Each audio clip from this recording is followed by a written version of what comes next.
Today, I wanted to explain why I don't buy any sealed product from local game stores or card stores. I know that might kind of sound harsh, but I wanted to explain my reasoning why I don't. But there are a couple of reasons why maybe you would want to, but I personally don't buy from local game stores or card stores.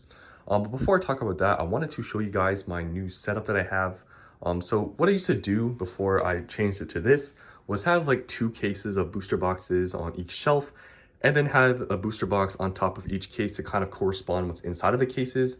And I thought it looked really good, but I recently bought some more booster boxes and you can see on the bottom shelf that, yeah, it's a lot. So I don't want to overload these glass shelves because on the bottoms here, it's actually like wood, like this is like wood on bottom. So it can probably hold a lot more weight. So I decided to just make it like this setup. I don't know if this is permanent, but let me know down in the comments if you guys like this setup better. But I kind of wish that these weren't on the glass shelves, but I don't really know. But anyways, getting on to today's topic. So yes, none of these products are from local game stores or car stores. Not a single one I have bought from a brick and mortar store. Except, I guess, I mean, if you even want to count this, but these Evolving Skies ETBs are all from Walmart, but that doesn't really count. But other than that, all these booster boxes I have bought online.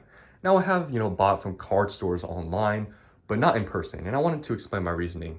Now, it might be kind of obvious, but the big reason and pretty much the only reason why I don't buy from local card stores or game stores is that about 99% of the time, the prices are crazy and they're usually a lot more expensive than online. Now, I 100% understand why they have to price it higher because they have overhead costs, utilities, and bills to pay. I understand that. But, it's to an extent where I've been into a decent amount of game stores and card stores before, and the prices are sometimes so crazy. I'm like, there's no way people actually spend this much money. Um, some of them are, I've been in like a couple, like very few that have been reasonable. But other than that, it is usually for a booster box, especially new releases, for example, like Scarlet and Violet. Basically, you can pre-order or just buy booster boxes when a new set releases for around like $95 to $100. That's pretty, like, you can get that pretty easily. If you go inside of a car store, at least around me, um, you're most likely you're going to be having to pay like $120 to $140 for a booster box. Now, when I'm buying cases of booster boxes and spending thousands of dollars, my cost is going to add up like a lot. Now, I am all about supporting local businesses and all that stuff, but it is going to get to it gets to a point where I'm not willing to spend that much more. Like, for example, if a booster box, I don't know, it's $100 and a card store is selling it for like 105, 110, then I would consider it because that's not that big of a difference to me.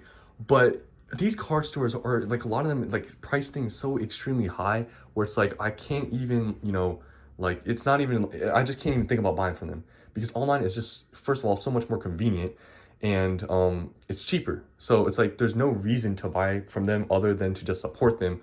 But I think spending, that much more per booster box or any product is honestly kind of crazy. But I guess now I want to explain a few reasons why I guess you would want to buy from a card store. First one being is that you get to see the product, right? When you buy from online, like eBay, a lot of these sellers have like stock photos. So you don't actually see which booster box you get. So you kind of are taking a gamble of the condition it's going to come in, what the seal looks like. So that's one, I guess, disadvantage of buying online is that sometimes they use stock photos. But when you go in person to a card store, you can see the booster box right in front of you. So you can decide which one you want to buy. They'll probably let you pick. So you can pick the one that's in the best condition, all that stuff. So that could be good. But obviously, the cost is going to be, the problem. But some card stores out there are probably pretty fair, but the ones I've been to usually are not. So if you have a card store near you that prices stuff pretty fair, I think that's actually a really nice thing because you literally get to pick out the booster box you're buying. So that's the good thing. And then another reason why I would say buying from a card store would be beneficial is that if you're trading in stuff. So before in the past, I have bought product from card stores, but it was because I was trading in like single cards and just bulk. So it kind of just, all that stuff just went to the product. So I was okay with it because it just makes the process a lot easier because if I had to sell all those cards like online individually or whatever, it'd just be a big hassle. So being able to just sell to a card store trading in for a sealed product is nice because it's just a much simpler process. So that would be, I guess, another reason why I would, if I would even think about, buying from a card store is if I was trading in stuff. But other than that, I honestly don't buy from them. I know that kind of sounds harsh, but it's obviously it's my money. I'm not gonna be spending like $20 more per booster box just to support a business. I just can't do it. And investing wise, it's just, you know, I gotta buy it the lowest possible, regardless of where it's from. So let me know down in the comments what you guys think about this. If you guys buy from card stores or not, let me know. So thanks for watching, and I'll see you in the next one.